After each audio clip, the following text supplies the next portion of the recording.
welcome back to the Schooner Pod. I'm your host, Bobby Howard. With me today, we've got Jameson Maxwell and Ty Lee. And look, it's been a minute. We took a little bit of a break after the Sooners lost to Navy in the Armed Forces Bowl.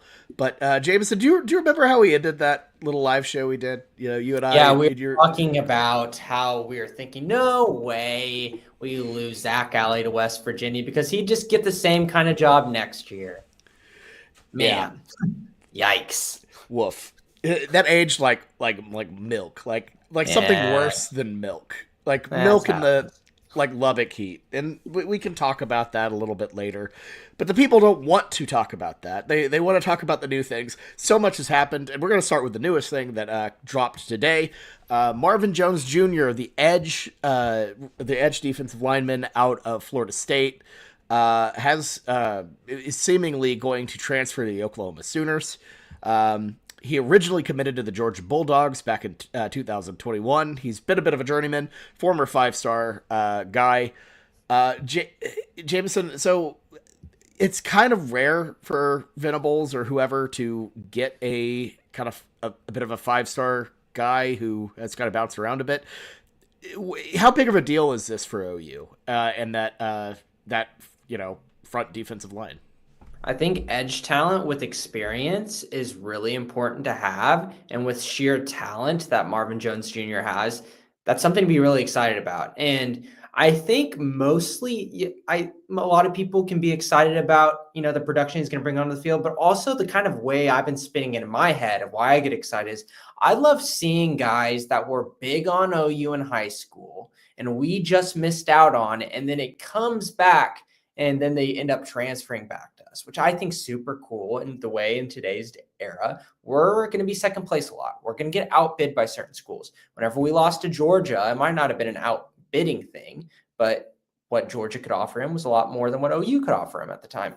But if we can keep the hope, we can keep, as a fan base, level heads, there's a chance that these guys that we lose can come back and be big-time producers for Oklahoma, and I'm really excited to see what he does in Ethan Downs' position moving forward. Yeah, and I think, too, it's one of those things where it's a fan base that I think got a little bit exhausted of the Kennesaw State guys, the Five Heart fellas. So this is a bit of a boost to them who have wanted some kind of blue chip raw talent, to walk through those doors in Norman, and it really bolsters a position of strength. Say what you will about this program at the moment, but what they are really good at is developing defensive talent, especially on the defensive line, on the edge position. Miguel Chavis has, I think, done a phenomenal job there. And that's a place where, it hasn't worked out at Georgia. It hasn't worked out at Florida State. But if you want to go to a place where you can kind of pull together your talent and try to make a run at, making something of yourself in terms of, NFL draft position, your, professional future, that's about as good of a group as it gets. And it really, to me, I think it shores up a huge strength, and one that you really need to win in the Southeastern Conference is the defensive line and that edge position. He certainly has the talent, the raw talent to do that. Yeah, I think my main observation is when I hear third school transfer guy, sometimes you can get those red flags, right? But when you read about Marvin Jones Jr., he was very interested in OU kind of around his recruiting time, right? Lincoln Riley leaves, bunch of turnover. You get that call from Georgia at the time, back in 2022. Not that I'm not going to sit here, Georgia's fallen off. We're going to bring Blake on later. We'll have that talk, I guess. But, you get that call from Georgia, it's hard to turn down. And then he just found that wasn't his fit.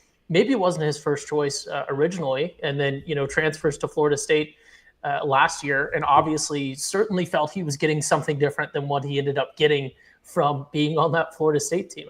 No one expected what they were this year based on the year before. And maybe a Florida State fan will find this and come after us. But when it comes to producing talent from, the defense and in his position, OU is a much more proven track record than Florida State. Florida State also, kind of up in the air on what that system's going to be and everything else. So I'm not too concerned. We use the term journeyman in college football and stuff now. There are those guys that just have no loyalty. They're the mercenaries. They're out there looking for the bag. They never really fit in with every culture. I don't think you see that in this story here. So that's certainly exciting to me. Because I know I had that thought. I'm sure someone else has probably had that thought too of like, oh, this guy's on his third school. He probably doesn't produce. He produced last year for Florida State. He had really good numbers.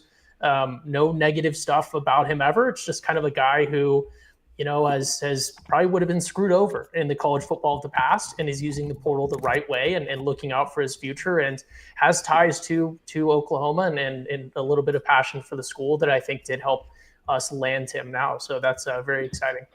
And the reality of the matter is, like, this is a guy who got 4 sacks last year in Florida State's, in the ACC, which is not like amazing, but it's pretty solid. And we don't expect him to be the sole edge rusher that's going to be getting 80% of snaps moving forward. Like, you would hope PJ Adebawore takes a step forward. A guy like Danny Okoye, who didn't really see much in his freshman season, with his athleticism having a year under his belt, that's a guy that you'd hope to see take a jump. So R. Mason Thomas on one side, yes, that's going to be our stud edge rusher. But there's a lot of other guys around that can work in conjunction with Marvin Jones Jr. and keeping guys fresh for obvious passing downs on third down to really give offensive struggles. That's the power of having a guy like him. And I think he's going to be a really important piece in our defense. And for the record, 4 sacks, he was tied with another player on FSU, but he was tied for first. So it's not like he wasn't performing. That was not a good, I don't need to take anyone down memory lane about this past year's Florida State team, right? It's like you can say, 4 sacks, I think 6 or 7 tackles for loss, about 30 total tackles, something like that. I don't have my notes in front of me, but he was not statistically one of the best on that Florida State team. So definitely not someone that you have to throw up that question mark of, we would have liked to see more here.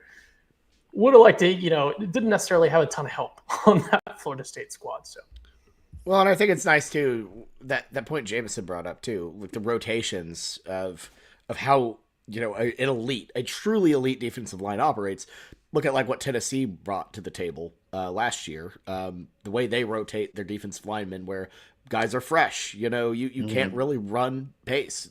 Ole Miss was the same way, and that depth is that next level of being dominant on the defensive line. And, I think Oklahoma's D-line was very solid, but it didn't have that depth last year. Not to that degree. I think it was solid. You could definitely do that a bit, but it wasn't to an elite degree. And I think where they're getting and where you're sort of seeing this roster retention go, and some of these younger guys, developing and stepping up into that next level, you can definitely see that start to form a bit. Now, in no means am I saying this is about to be, one of the best defensive lines in the country, but you're seeing the bones of what could be something very special on that front. Mm-hmm, yeah, and I talking about our defensive line going into next season, I think Ethan Downs, losing him will hurt, but we are prepared to kind of move on and hopefully still not have a worse defensive line, but a lot of our big time producers are coming back. We got Dominic Williams, Grayson Halton, we got Jackson, we got R. Mason Thomas. Hopefully. Hopefully. By the way, Jameson, how did you interpret the R. Mason Thomas Grease tweet? I don't even know what the hell's going on. I'm at this point where I just think he's just coming back and we're just playing the game here. I don't know. I mean, he posted the scene where they're in the car and they ride off into the sunset and the movie ends. So, if that's what you were doing, you would have just said you're going to the draft by now. So, it's just guys messing around. So, I don't know if there is anything to look into. It's not worth racking your brain, really. And I feel like the majority of insiders keep on saying, oh, you got Marvin Jones Jr. and R. Mason Thomas on Twitter right now. Most people are just assuming this. Screw it. It could happen. He could go and make a different decision. But, I feel like the majority of people are assuming that he's coming back. You guys might also be forgetting, the ending of Grease. Sandy and Danny drive off into the sunset together to live, happily ever after romantically. He might just be announcing that he and Danny Stutzman are in fact in a relationship. Oh my God, that's funny. I don't know. That's a big pull on your end, Ty. Yeah, I've not seen that. I've not seen that on the message boards. Yeah, you should bring back your Twitter account and fire it back up, or let Bobby finally get you the keys to the Schooner Pod Twitter account. We've been pretty quiet for a while. Where's the keys? At that point, yeah, honestly, with the point of our Twitter account, we just need something, because I keep forgetting about it. Poor thing's neglected. I don't have the brain to tweet, Bobby. I don't think about it. I just don't think. I think to do it on mine, but I don't think to do it through the brand, and it's a whole mess, and it makes us look tiny. It makes us look tiny, and yeah, we're not big by any means. Yeah, we're not. Yeah, we're tiny, but we're not like 100. And the reality of it is, we do things because we enjoy it, and I hope that everyone who listens to us enjoys it too. We aren't out here trying to provide you inside knowledge. We aren't out here trying to, make the Schooner Pod into a national brand that pays our paychecks moving forward. We just are here enjoying it. So that's always been my goal. Yeah, exactly. And I think we do a pretty good job of succeeding at that goal of having a good time. So. Jameson is clarifying because he recently found out what it takes to be successful in sports journalism, and he does not think that he has that in him. I think so. I think so, and I'm glad that you brought that up, Ty, because I was hoping to find any. Bobby's been chomping at the bit to talk about this. 12 minutes to allude to that. I still don't even know what's going on. I was at the Thunder Celtics game when everything with the Fox stuff. We're talking about Acho and Skip Bayless and another person. But we're not going to talk about it any further. You want to talk about other people in the portal that the OU fan base and team wants? Yeah. I want to talk about a guy named. Have you guys been reading? First of all, Bobby, Ty, I don't know if you guys seen this guy's name around boards and Twitter and everything. The Michigan D tackle, Owen, is it Waffle?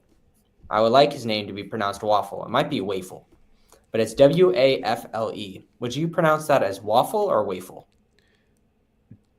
Can you run that back one more time? It's Waffle without double F. It's just a single F. Would you still pronounce that as Waffle? Yeah, probably. It'd probably be Waffle. Owen Waffle? I would like a guy on our D-line being named Waffle. Seems like that he really likes OU and OU really likes him. And it's like a former Logan Howland teammate. So there's multiple things going for us there. So that could be another thing going through. So, but I don't know. Is it Wafle? Sooner Cowboys. I don't know. Waffle? I don't know. I might still call him tricky. Waffle. That's the thing that's tricky is I know you spelled it, Wafle instead of waffle, but I don't know how to pronounce Wafle. So until then, we're going to call him Waffle. Which, I feel like you've got a good finger on the pulse with this kind of stuff. What would you do? I would just go to YouTube and find the.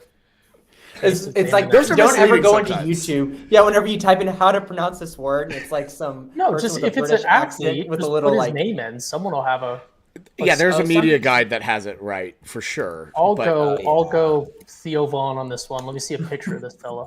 Oh my god, I kind of like the waffle. The waffle thing is like an inverse. Of my god, there's a pronunciation on the Michigan site. One sec.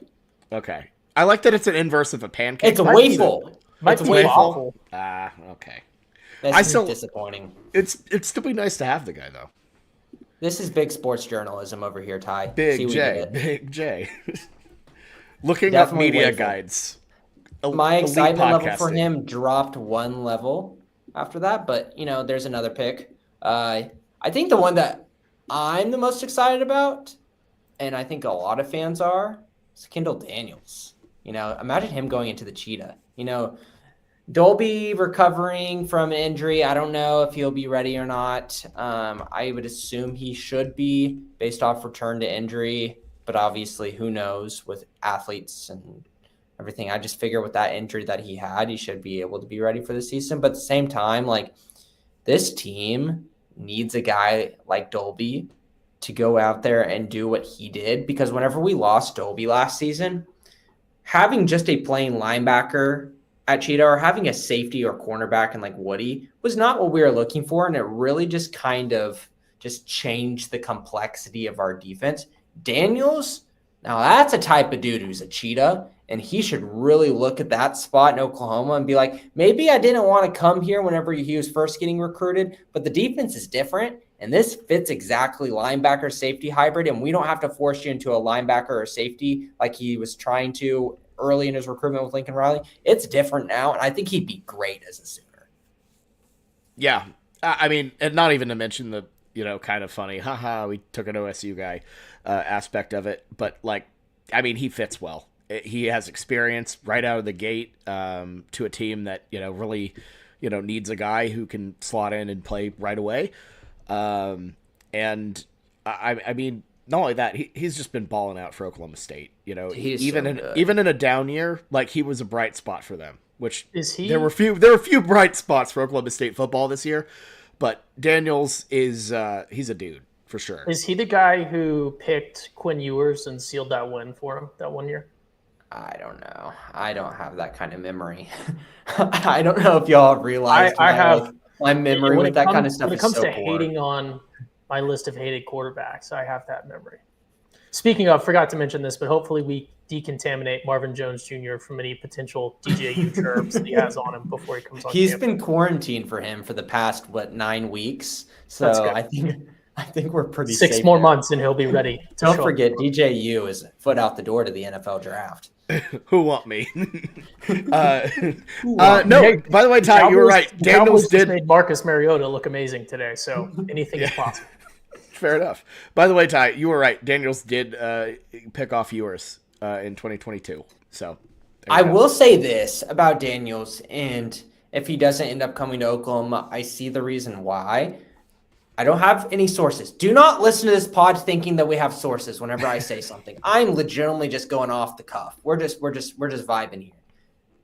If I'm a player and saw what Trace Ford did a couple years ago and saw all of the Oklahoma State fans go wild on him, calling him a traitor, Kendall Daniels could be in a similar situation. Maybe not as severe now that Oklahoma is planted in the SEC, but I would be scared about that. This is a kid who's also an Oklahoma kid. He's another OK Preps kid like Trace Ford.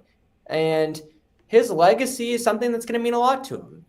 Who knows if Kendall Daniels is going to go to the pro and make his name in football, and that's going to be his career for the rest of his life. Majority of players in this situation, that's not the case. And legacy to fall back on in terms of your legacy at Oklahoma State, I feel like it's pretty important to him. And if that gets spoiled by going to Oklahoma, I feel like that'd be pretty disappointing to the guy. I also will say this. When Trace Ford transferred, that was an entirely different situation with the portal. I think it was still really new, really fresh. The idea of someone crossing that Bedlam line seemed shocking, I think. I don't think that's really the case anymore at all. You've seen a couple Sooners go over to Oklahoma State. Obviously, Gavin Freeman, most recently Caleb Hicks. So I think maybe that vitriol probably is tempered down a little bit, given that we've seen stuff like that happen. But I think that's an understandable thing to bring up. But Ford being kind of the first one to kind of cross the Rubicon in a way, I think probably was I think he probably took a lot more heat than if he would have done that this year. I'm curious if Trace has been in his ear, talking to him. You've got to think that, right? Oh yeah. You would have to imagine, someone who's been through that. And I think that could be a very natural step up in competition and scheme, all of that. And that's been the thing about OU that's been tricky.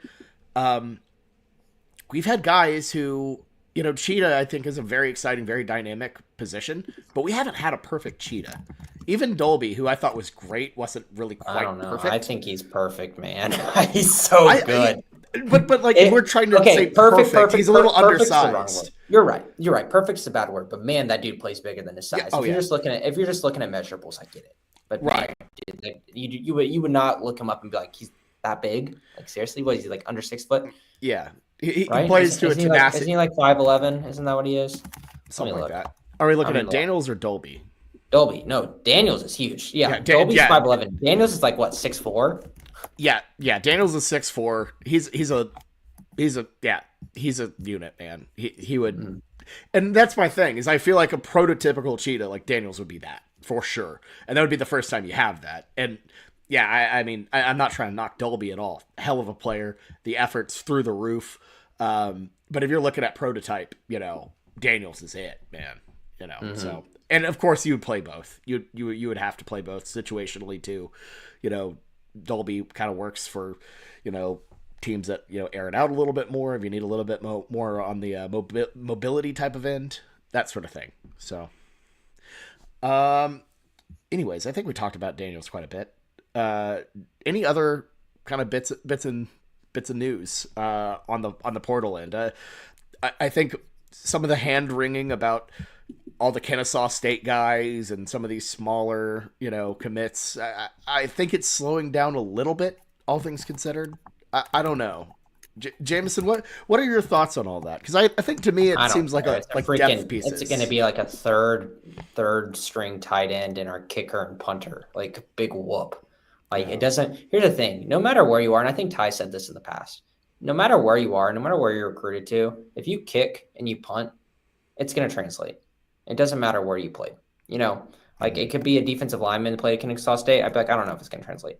I don't care if you were at Kennesaw State and you kicked and punt and you did good. Come, we'll give you a shot. Like Florida State's kicker for us last year did nothing. He just showed to be he was their fake. backup kicker. Exactly. So it doesn't matter if you came from a big time program. Who cares? Yeah, that's fair. And I think too, when you think about the previous version of college football, and things have obviously changed, but when you got a guy from JUCO, it's obviously no one was sitting there like looking at, I don't know, let's say D.D. Westbrook or Hollywood Brown and be like, this guy came from nowhere. Obviously system's different, but greatness can come from different spots. Yeah, Keon Brown and JUCO would be a fun get though, because I was a former OU commit, so that's another guy that we should be excited about. That'd be a good one if we could get him.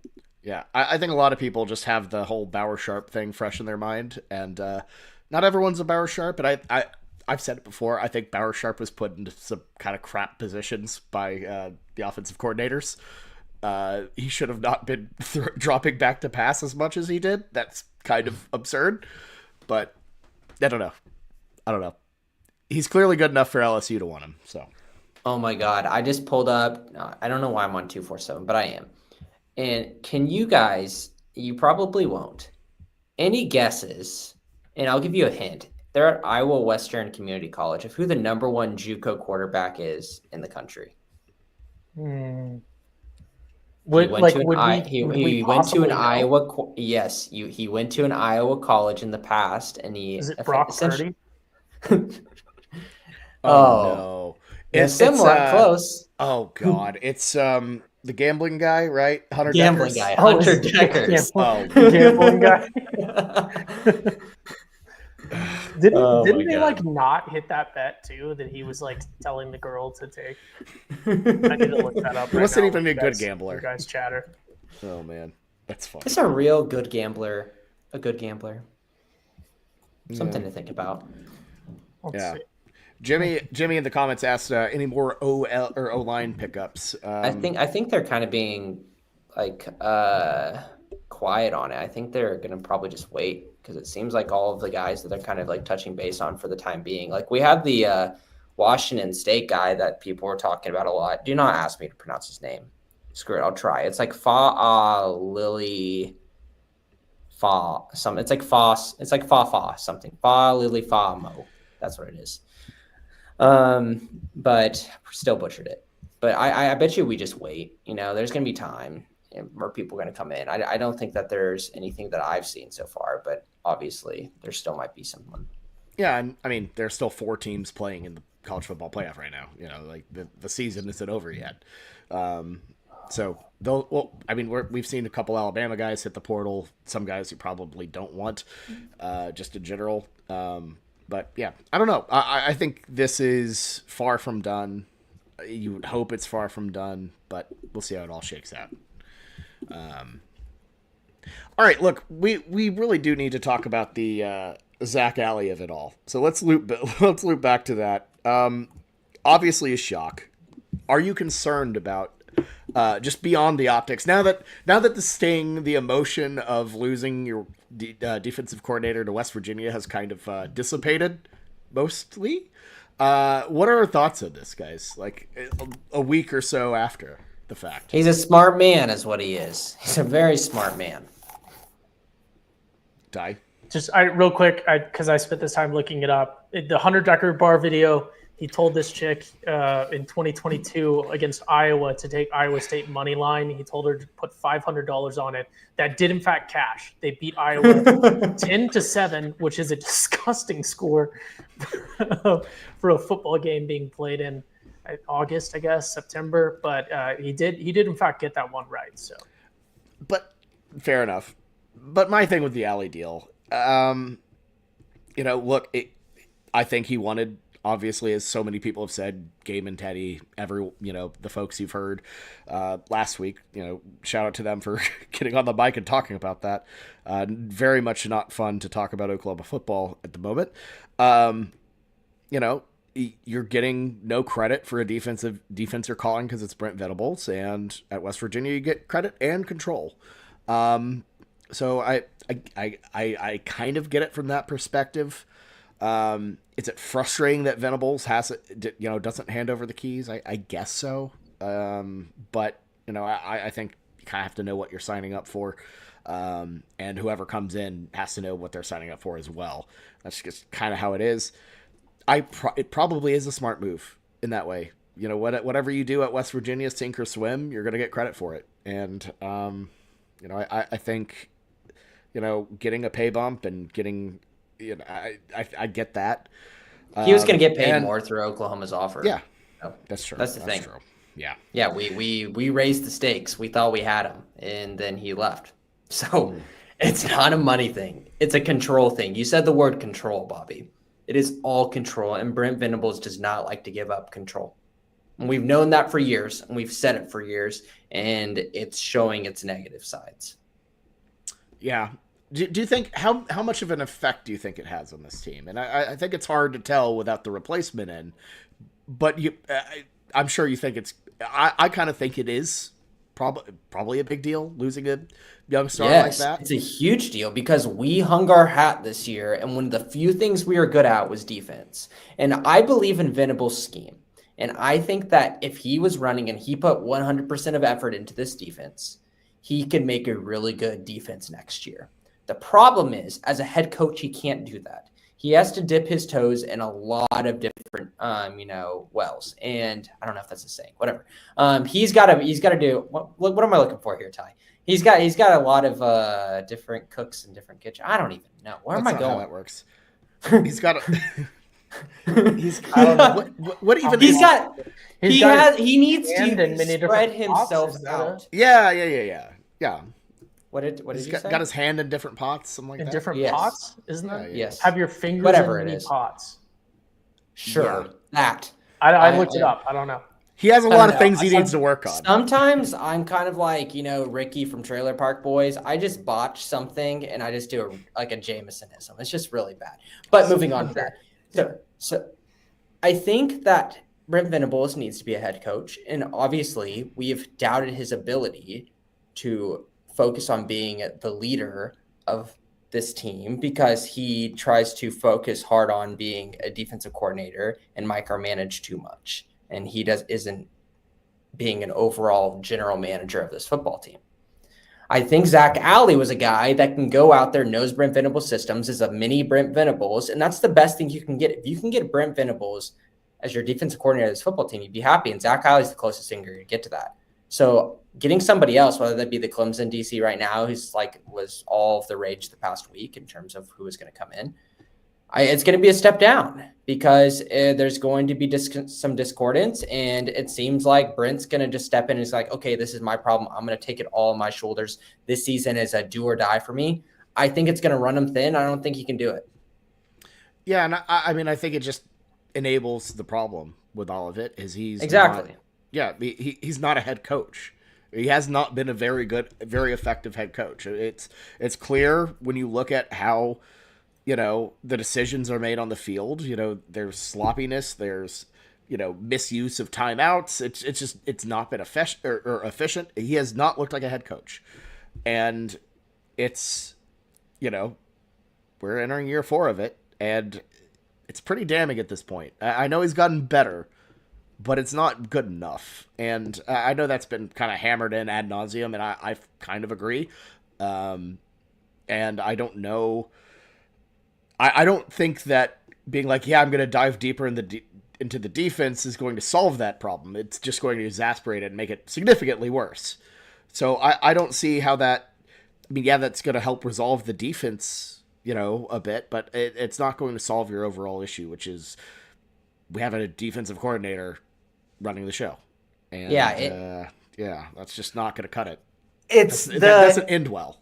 It's not going to end well. Next season's not going to end well. The writing's on the wall. We already know it. We said this in the past. And then whenever I saw on Football Brainiac saying that if it's not a 9-win season, Venables is out, what the hell are we doing? If that's the word right now, getting out, who knows if that's legit? You're right. Yeah. But if that's the word right now, what the hell are we doing? What in the hell are we doing right now? Why would you run back a season when you know it's going to fail? There's what would you give it?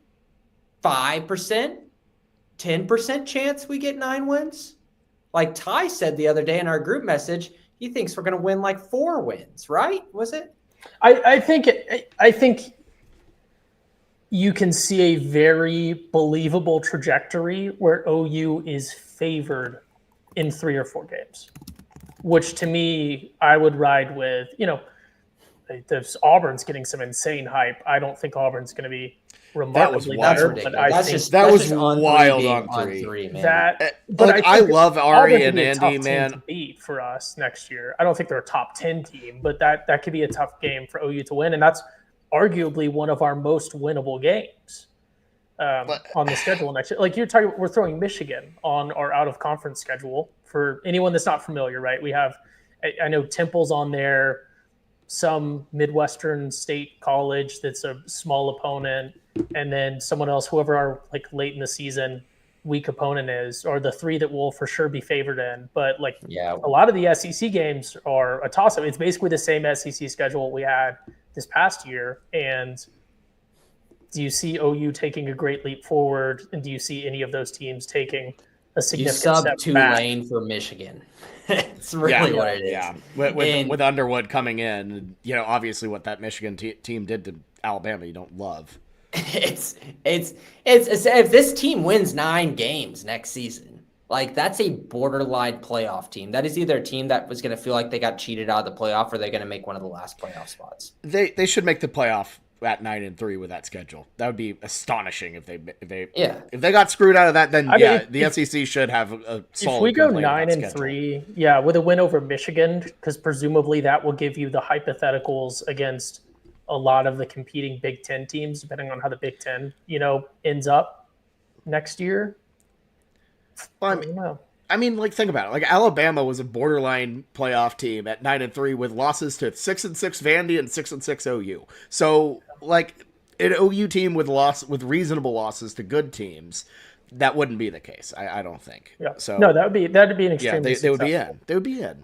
I do not. That's for OU to win. That's kind of fantasy land, though. This is I was going to say we're wild hypothetical land right now, but for OU to win 9 games next year, I think you see a pretty big step forward from the defense, and then you see Mateer being a legitimate Heisman contender. Like he would have to play like a legitimate Heisman contender to get OU to 9 wins on this schedule.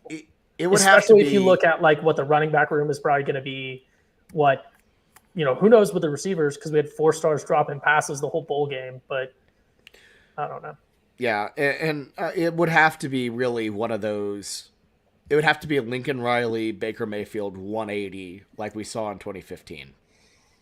And that head coach was Bob Stoops, exactly. not Brent Venables. And that's very true. So it's not a good comparison, because Brent Venables, let's bring down his resume, what he's done so far. First season sucked. Second season was better because we used the first season as a comparison. Third season sucked. So what do we have here? and I'm not saying it's it would be it's less of a bad comparison, more of a less likely to happen because, I like your situation at head coach is still really tricky. I'm just out, man. I think I just finally just fizzled and burnt out on it. I try to be an open-minded person. I really do. But all of the things that I swept under my bed these past couple years about Brent Venables, and I think the biggest thing is that the one thing that really irked me the past couple years that I talked about on this pod is the whole him being long-winded with all of his answers, being late to the press conference, not being transparent. I just think that there's some people in that room that probably just don't respect that, and there's probably a locker room divide. And this is, once again, me like hypothesizing. I'm sure there's people that swear by him like a cult, like all of his defensive staff follow him like a cult. And then there's some people that are like Zack Alley is just like, I can't do this, man. Like this dude, I can't get behind this right now. Yeah, and I mean, I think some of it is like the control thing is definitely a part of it. And, I think he can run the hell out of a defensive room. I don't think he could run the hell out of a program. And I'm not trying to, it's just kind of what it is. And I think to me, it would have to be a 180 of what we've seen in terms of the decision making, in terms of all of that. And you can't just wishfully project that. That's not, that's wish casting. That's not making predictions. That's not giving you the truth. That's just coming up with ideas how it can work. And that's how it will have to work. He will have to find something that has not been there. And that's just kind of, look, he has a year to do it. Can he do it? I don't know. I'm not betting on that. I'm sure as hell not betting on that because what we've seen. What do you think the odds are on 9 wins? Plus 900. Plus 900. I'll take. Plus 900 is damn. Like clearly Vegas would be liking the Sooners. No, people would be liking the Sooners. Plus 900 is not. I mean that's. I don't know. To win 9 games next season, Sooners at what odds? I mean, this is not your BS. Fair enough. Vegas gives you crappy odds for futures. No, I'm saying like if I actually was making a bet on it of what I think, if I was the house, or if I was the bettor and I wanted it to bet, I think plus 900 would be it. For me. Austin says plus 1,600. That's just probably wild. And if that's even a scenario, why the hell are we even bringing him back? We should have just ripped it from the, all the way down and just started over. I think it's tricky because I think a lot of what this did have to do with the offense being what it was, which is, again, his fault because he made an easy decision. Yes. But I think he learned from it. I think he made a good decision with Arbuckle. Stop putting Brent Venables in this corner of like, oh, the problem was the offense. So it's not. I said it was his fault. I literally just said it was his fault. I know. No. I know. I'm not saying you. I'm saying in general. But I feel like I keep getting this a lot. I'm just making this as a PSA. People are like, oh, the offense is bad, but he's a defensive guy, so it's not his fault. Like, are you freaking kidding me? Like, It's ridiculous. Like, this dude's a head coach. You guys give him criticism because he can't be a head coach. But then you say, oh, well, once we get a Ben Arbuckle system, it'll be better. Like, no, it's still Brent Venables. Like, yeah, no, and I think there are, I mean, Ben Arbuckle isn't calling the timeouts. He's not using your time management. He's not, making sure everyone's getting in line after a big, fake punt and making sure not to get too excited. Those little details are just not there. The discipline, the focus and the detail, like it's just not there right now. And I don't know if it will show up. People can figure things out when they're really, really damn desperate, when the back's against the wall. But he's gonna have to figure out a lot. So, yeah. What's Pete Carroll up to? Oh Lord, I don't know. We're way too. The first time we stole a Seattle pro sports icon. Oh my God. No, it's just you just let it ride, then you throw the freaking house at Kenny Dillingham next year. That's what it is. Yeah, which I think would be definitely. We're too early to have the hot boardy talk. So. No, it isn't. I think it is. Yeah, I think that's kind of crappy. It's like I know the situation's bad, but like I think this is our first podcast after losing to Navy. Let's not go into the full replacements yet. There will be time for that conversation when that conversation comes. You know what I mean? I think it's still good as a fan base that knowing that there is at least one good head coaching candidate that I think is a difference maker as a guy that we could go out and go get next season. That makes me feel bad when if I know things could be bad, I go, you know what, backup plan? If we go get Kenny Dillingham, I'd feel good. So I think that should provide some respite to some people right now. That's going to be hard to get. I just want to say, and this is not the bit from the Tennessee thing, but it's not a fun fact for OU fans, but it is a fun fact for the sport. OU lost this season to 3 different coaches who at some point have expressed their desire to be the head coach at the University of Oklahoma, with Heupel at Tennessee, Beamer at South Carolina, and then Newberry at Navy. All 3 of those guys have beaten OU in embarrassing fashion. This was maybe our 3 most embarrassing losses besides Mizzou. What'd you say about Josh Heupel wanting to be the coach of Oklahoma? He did, and a lot of fans, he wanted to be the coach of OU when he was at OU. Yeah, when he was at OU. When he was at OU. I meant when we hired Venables, which is not what I meant. I meant when we fired him for Lincoln Riley. Oh yeah, my it was gosh. not in the coach search again. You want to talk revisionist history on the coach search? Let's talk about Dan Lanning and why we just that was didn't even give him the time of day. Yeah, that's hindsight 2020. That's tough. That was a young guy, and it's ended up working. Yeah, anyway. I know it was still a miss. I don't know. Shane Beamer, his family loves Oklahoma. Look what he did at South Carolina. But would you leave OU for South Carolina for OU at this point, given the system that they have built there? You know. Yes. I think you probably do. Yeah, but I think it's frustrating that it's a question because really I think it's a bigger question, Jameson. I think it's a bigger question than we would think. Not It's not an easy at the answer, point that you're but it's at a right yes. now. I think I don't know. You're saying like if I will say we fire Venables right now and get on the phone with Shane Beamer, I don't think we win that one just because of where they are. But we wait a year, you never know. So. Yeah. You start planting the seed in the middle of the season. You start getting little birdies in Beamer's ears. You never know. I heard you missed Midway Deli, Shane. We got a spot for you. I actually saw South Carolina does seem like a 10-year job, though, if there ever was one in the SEC, and that is a hard thing to leave. Yeah, and I mean, South Carolina's sports history is weird because it's like, who was their best head coach ever? Spurrier, probably. You know, Yes. Like, Definitely. What's he up that's to like right it. now? Lou Holtz, Jameson. You're forgetting Lou Holtz, I do love Lou Holtz. Dr. Lou. I wonder what he's Spurrier, doing. Spurrier I wonder if he's got anything to say about the FS1 issues. He's on Twitter. You can look him up, but I don't recommend it, y'all. Okay, so I don't think we have anything else to say about OU. No. We're mostly just talking about the state of the program. It ain't good. Ty, how was your experience watching that game? The OU Navy game? Yeah.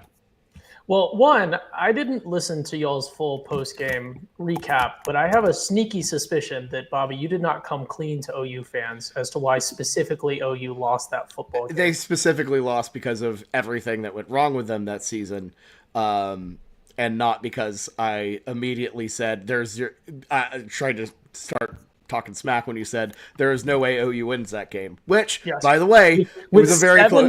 It was a close football game. It was a close football game, Ty. They almost won the game. 7 minutes to go in the first quarter.